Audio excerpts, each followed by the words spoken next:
hunting gunpoint for all your valuable things. I'll tell you one thing they won't find in my hotel room: condoms. No condoms will be stolen. You don't use them. I don't.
He wouldn't care what's in his asshole. He must like tossing salad because he likes that taste.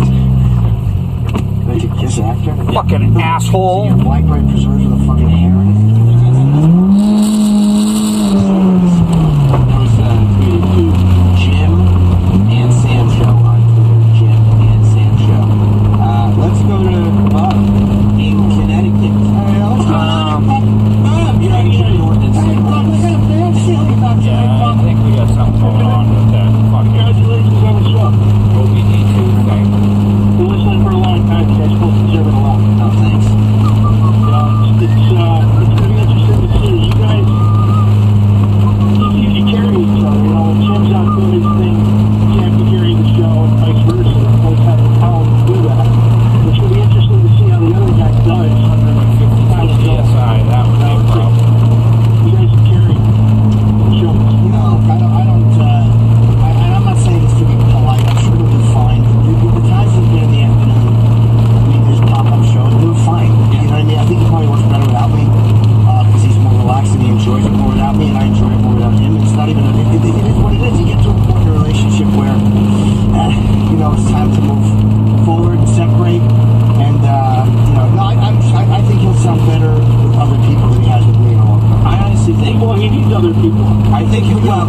Yeah, well, I appreciate it, but I honestly think he's gonna do a good show, and we're gonna do a good show, and we're gonna have a much stronger channel for all the pieces. By the way, if you hear a dull thud, that's me smashing Sam with the chair for some positivity.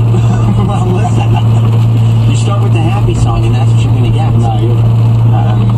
You're right. Let me go to John in New York. Welcome to Jim Rohn and Sam Roberts.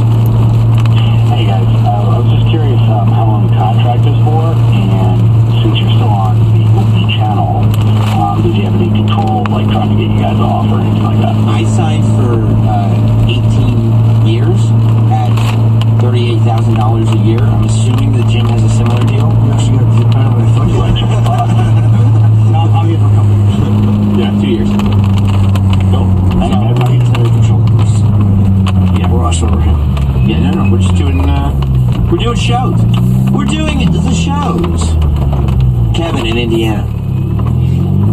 Hey guys, how you doing? Good. Hi, Kevy.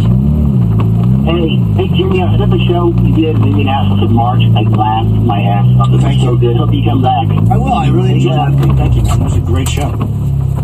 It was awesome. I've still found that several.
shows on the new SiriusXM app. Motherfucker! Listen live or enjoy all of the new on-demand features and download whatever, whenever. Fuck yeah. Searching for a specific guest or topic? Type it in and it takes you right to it. It's the new radio. Download the new Sirius XM app now. The coolest thing I've heard in years. I jerked off to all that. But to learn more, check out SiriusXM.com. Tip-off of a new NBA season is just weeks away, and SiriusXM NBA Radio is previewing all 30 teams. Before they roll the ball out on the court, we'll take you into the gym to talk to your team's coaches and star players. Joined by the MVP of the league, it's Steph Curry. That, of course, the one and only Dirk Nowitzki. Tomorrow night at 7 Eastern, we'll preview the Milwaukee Bucks. Then at 8, we're in Sacramento visiting the Kings. NBA Radio, Sirius 207, XM86, or listen on your phone when you get out of the car with the Sirius XM app. Did you know that smartphone users take 1.2 billion photos every single day? The problem is that most of those photos stay locked up on your phone forever. But now, there's Free Prints from Photo Affections, the 5-star app for iPhone and Android that lets you easily print up to 1,000 4x6 photos a year absolutely free. All you pay is a small shipping and handling charge. You can even print photos in other sizes for next to nothing. Using the Free Prints app is easy. Just select the photos you want to print, whether they're on your phone or on Facebook or Instagram, choose the sizes, and you're done. Your premium quality Free Prints will arrive on your doorstep in just days. Free Prints is available for both iPhone and Android. Download the app now at freeprintsnow.com and start enjoying real professional quality free prints. The app is free, and so are the prints. No subscriptions, no commitments, just free prints. Go to freeprintsnow.com to get the app and your 1,000 free prints. That's freeprintsnow.com. Honey, what is that in your CPAP mask? Oh, that's just my mold collection. Ew.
Over 100 highly ranked degree programs 100% online. You'll earn the same degree as you would on campus, from wherever you are, on your schedule. Plus, ASU Online accepts most transfer credits. For information, text THRIVE to 369-369. Learn for yourself why the Wall Street Journal ranks ASU 5th in the nation for producing the best qualified graduates, and why 90% of ASU grads are recruited within 90 days of graduation. Learn to grow, learn to succeed, and learn to thrive at Arizona State University. To learn more about ASU online degrees, text THRIVE to 369-369. Again, that's THRIVE to 369-369. Are you in the market to build a home in Southwest Florida? Look no further than Imperial Homes of Naples. Whether you want to build a custom home or a complete home renovation, the team at Imperial will handle your needs professionally and timely. Their highly skilled and attentive operation will take great care of you and your family, as they have for so many families across Southwest Florida. To learn more, call them at 239-234-5672 or visit them online at ihnaples.com. Imperial Homes of Naples, Southwest Florida's finest custom home builder. Get comfortable. Jim Norton and Sam Roberts are back.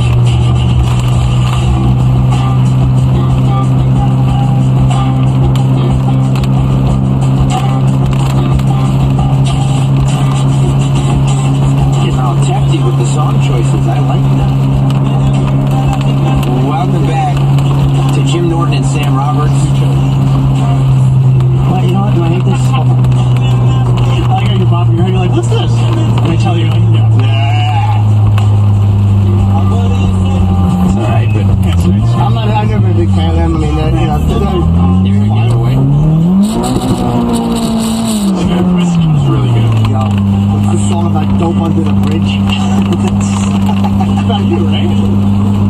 Chip. Is that a joke? Buddy. Get suited? Fuck yeah. You should follow us on social media, Jim and Sam Show. That's on Facebook and Twitter and Instagram. I don't even follow that one yet. I guess I should. Yeah, well, it just launched. So, at Jim and Sam Show. We post everything we talk about on the show on the Twitter account. Stuff goes up on the Facebook account. Twitter's on the Instagram. I mean, all goes to Instagram. We will have a YouTube. It's just that's getting the URL is slightly more Pricey? not pricey. No. Right there. Who's Johnny Bench? He's on his way in. He's finishing up his interview before us. Johnny Bench. You know, Jim. I'm gonna do this like I'm waiting for the ball to get thrown. There he is. Many people. Catcher extraordinaire. We should close the curtain, by the way, so we get good video. Many people consider him to be the greatest catcher of all time. Did you know that? Yeah, That's right. I've heard that. He played for a little team called the Cincinnati Reds from 1967 to 1983. Allegedly. Okay. Two-time World Series champion. MVP in 77. Okay. That's what you're saying. And there he is, Johnny Bench. Hello. That's right. Pleasure. How are you? Welcome. Thank you very much for that. Thanks for coming in. This is good. This is good. Welcome. We are live. This is the morning show. Yes. Yes, technically. How are you doing? I'm doing great. We're having a great time being able to talk about another Smithfield school app. Yeah. How did you get involved with the Smithfield School app? Well, I've been involved with apps in the past, and we've sort of studied between cities and all the things that go along with it. But more importantly, I have young children. I have boys that are 7 and 10. And, little things at school that sort of pop up, they had a bully in kindergarten and preschool. And it was like we started investigating a little bit more and finding out that this was a possibility. And so we found the developer to provide all of the information that each app would provide. And we've developed this app, and we started talking to Smithfield about it. And they said, we want to be a part of this because suicide is the third leading cause of death for teens. And a lot of it's because they're being cyberbullied. And a lot of the social media, the way we have it today, these kids are going home and they're getting bullied over those texts or emails or whatever. It never stops. When we were growing up, you could walk away from school and at least kind of collect your brain, possibly. It's now never ending. You ever have a fight after school? Me? I did. My own sexuality. We're working on that. I see. A lot of questions. Well, you live with, that's great. That's my last fight, I think, was probably after school. Maybe, 5th grade, the tension leading up to it. It was like a 3 o'clock high. Yeah, for sure. It's like I got thumped a couple of times, and a couple of guys after me and everything else, and it wasn't very good. I stood up to them, but back in those days, you could. Well, with this app, all the schools will be able to have their own platform. They'll be able to design it the way they want to. They can fix it up. You can go into it, and then all users, whether it be the parents, students, alumni, can download it into their phones and their mobile device. They'll be able to get calendars, schedules, events, scores. You can get push notifications. You can be alerted to any kind of situation that we are on lockdown. All kids are safe, so the parents know exactly that everybody's all right. They can be alerted to closures, school closures. Were your kids getting bullied and you was like, you got to do something? What made you want to do this? What was happening? That was the reason, and part of it. But I think it's more importantly is that's all you hear about is kids getting cyberbullied. When we started talking about the number of suicides, and a lot of them were blamed on the cyberbullying, and then I had a real problem with it. So I'm talking to Smithfield. We developed the app. Now it's called, and you can go to SmithfieldSchoolApp.com and sign up if you're at school all over the country. It's available. Were you a good fighter when you were a kid or no? I'm looking at your hands. You're obviously a great athlete, but your hands are... Johnny Bench God has massive hands. Like, I really don't know. I was only known for holding 7 bases. You were... I just noticing something that everybody else noticed in 1971. All right, I'm an asshole. Sorry. Well, they're still big, is the thing. No, I was small. I was like 5'7". I was really early, and I grew about 9 inches in the next 2 years, but there were a couple of kids.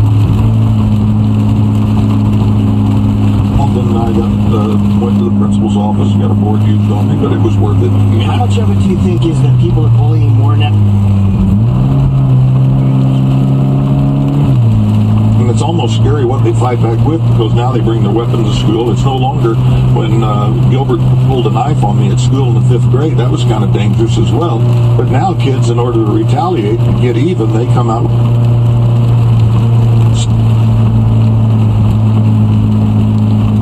These girls that are doing it are.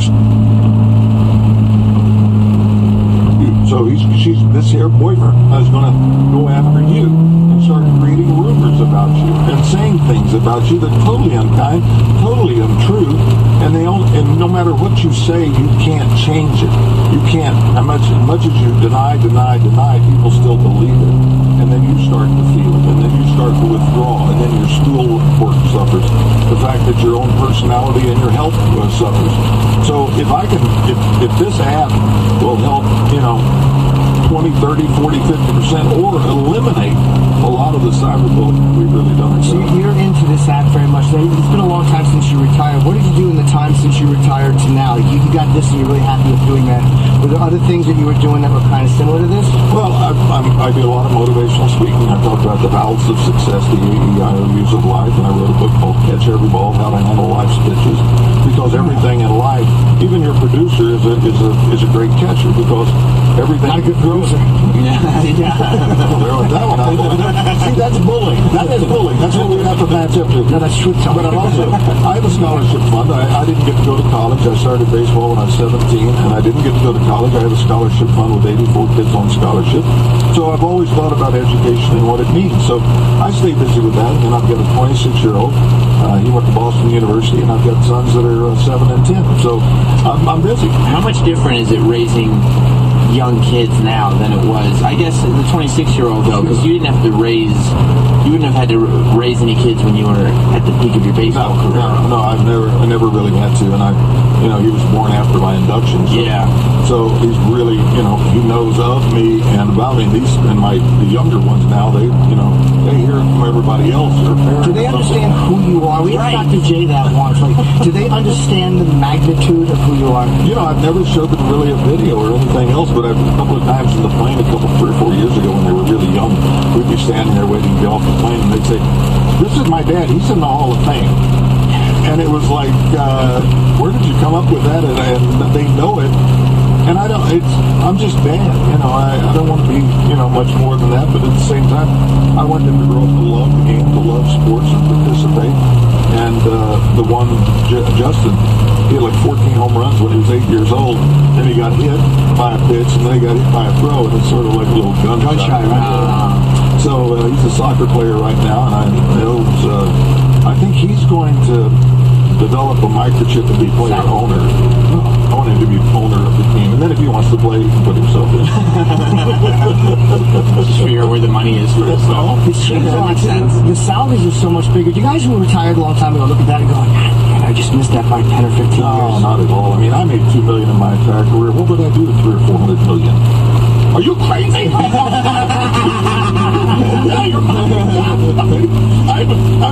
would be flying in or I'm out the Gulf Stream, and I'm saying, "Hey, I don't need you, all right?" Did you make $2 million your whole career? That was about what it came to? 2.2. Wow. I made $11,000 my first year as a rookie, and I was MVP. Did you work for Sirius XM? I was rookie of the year. I made 20. I was MVP. I made 40. I was MVP again. I made 80. Shouldn't there be some kind of thing where it's like, if people are going around still to this day referring to you as the greatest catcher that ever lived, there should be some kind of payment plan for that, right? If you're one of the greatest. I've talked to the commissioner. He brought it up, and I don't get upgraded. I don't get moved to the front of the line at the movie theaters. What? I mean, it just doesn't seem fair at all. You're absolutely right. Can we start a campaign? That may be my next step. That's right up front. What was it like in that time period?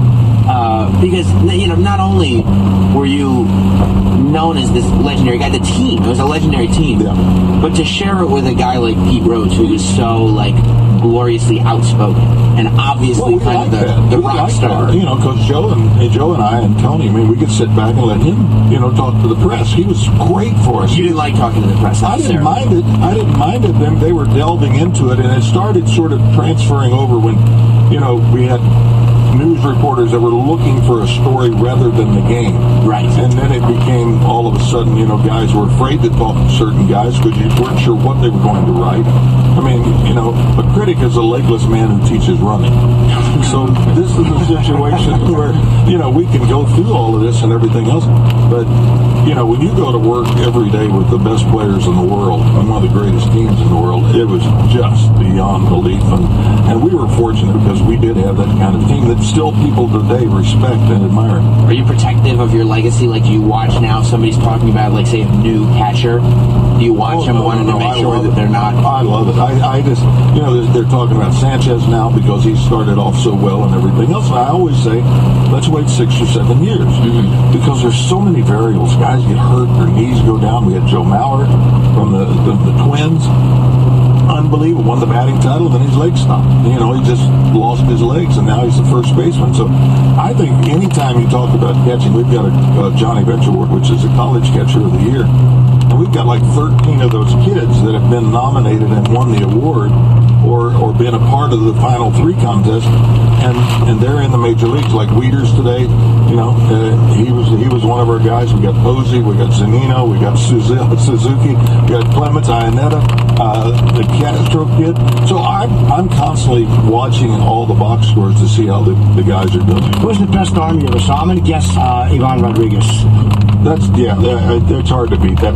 There was a couple of guys. There's always been great catchers, but unless they won the MVP or the Rookie of the Year or a batting title or home run title, we really don't pay much attention to them. But I mean, I love Salvador Perez. I just think he's phenomenal. Who's he? I know he is, but Sam does. He's the catcher for the Kansas City Royals. I mean, he's just phenomenal. See, there's a lot of them out there. They're just not, making it happen. You follow baseball just as closely as you ever have to this day. Yeah. Is that just because the love of the game has never gone away for you? Totally. Was there, even when you left, there wasn't a period of like, let me get baseball out of my life? There was never sort of a bitter whatever? No, I retired because I knew I couldn't be Johnny Bench anymore. Right. I couldn't play at a level, and I was taking money from the team that I didn't earn. And so, I'm watching these guys and I'm doing this stuff and everything else, but I was always still involved. I was always wanting this guy or that guy. You had favorites. You had people that you'd been associated with, you knew, and your favorites became some kind of association, whether they were part of the...